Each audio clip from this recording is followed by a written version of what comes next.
Hello friends, welcome to English with PK99. Once again, I have brought a wonderful motivation story. I know you like such story very much because such stories change our mindset. Am I right? But this video is Hindi as well as English. क्योंकि बहुत से लोगों ने मुझे requested मी मुझे request की sir Hindi और English दोनों का वीडियो बनाओ ताकि we can understand very properly. So ये वीडियो रहेगा हिंदी और इंग्लिश में और इसका एग्जैक्ट वर्जन रहेगा पूरा इंग्लिश में दूसरे वीडियो में. रेडी?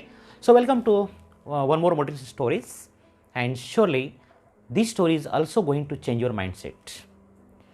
ये स्टोरी सुनने के बाद आई चैलेंज यू, किसी को गुस्सा करते वक्त, किसी को नाम रखते वक्त और किसी को ब्लेम करते वक्त आप 1000 बार सोचेंगे. Yes, surely.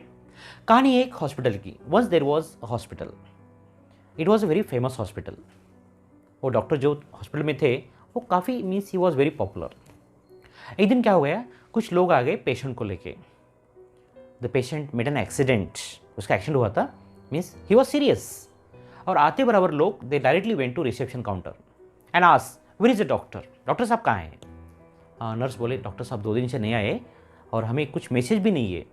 नाउ लोग भड़क गए. What is this? Doctor must be here. Doctor रहना चाहिए यहाँ पे. डॉक्टर साहब यहाँ पे रहना चाहिए and this is not good. फिर लोग चिल्लाने लगे, धिंगाना करने लगे and they of course patient was serious. Immediately nurse ने क्या किया, she called the doctor. She wrong the doctor. Doctor साहब को बुलाया. डॉक्टर उधर से मैसेज आ गया कि 2 घंटे में डॉक्टर साहब आ रहे हैं. श्योरली 2 घंटे बाद डॉक्टर साहब आ गए एंड जैसे डॉक्टर साहब आ गए the people again started to blame him. They are very angry with the doctor. Doctor साहब ये क्या हो गया, पेशेंट इतनी सीरियस है, आप रहना चाहिए. Like that all were telling. Doctor साहब ने कुछ भी नहीं बोला. He directly went to operation theatre, OT room. Operation चला 2 घंटे.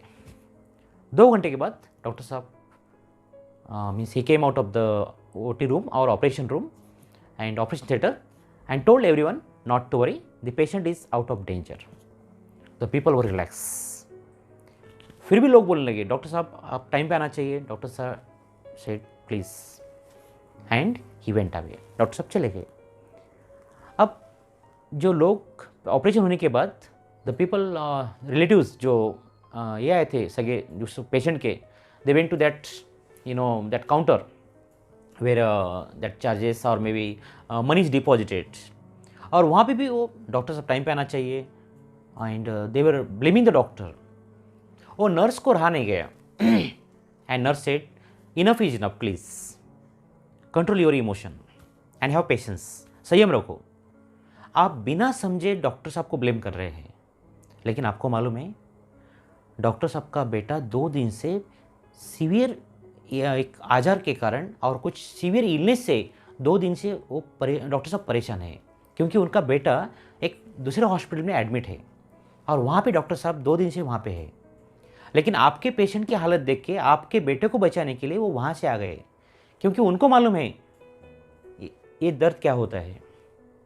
अपने बेटे को उस हॉस्पिटल में छोड़ के आपके पेशेंट को बचाने के लिए यहाँ पे आ गए और आप बिना कुछ समझे यू आर ब्लेमिंग हिम.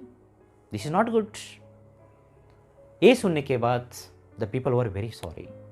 उनको बहुत दुख हो गया क्योंकि उन्होंने कुछ मीन्स सोचे समझे डॉक्टर साहब को ब्लेम किया था एंड उन्होंने उस नर्स से माफ़ी मांगी. माय डियर, कहानी यहाँ पे ख़त्म होती है but gives us a great message.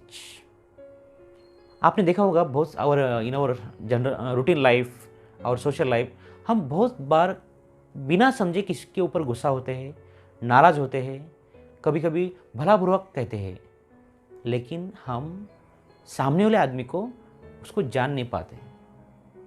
और ये स्टोरी सुनने के बाद I challenge you, you will think 1000 time before blaming anyone. I am right? So dear friends, listen such more motivation stories from my channel.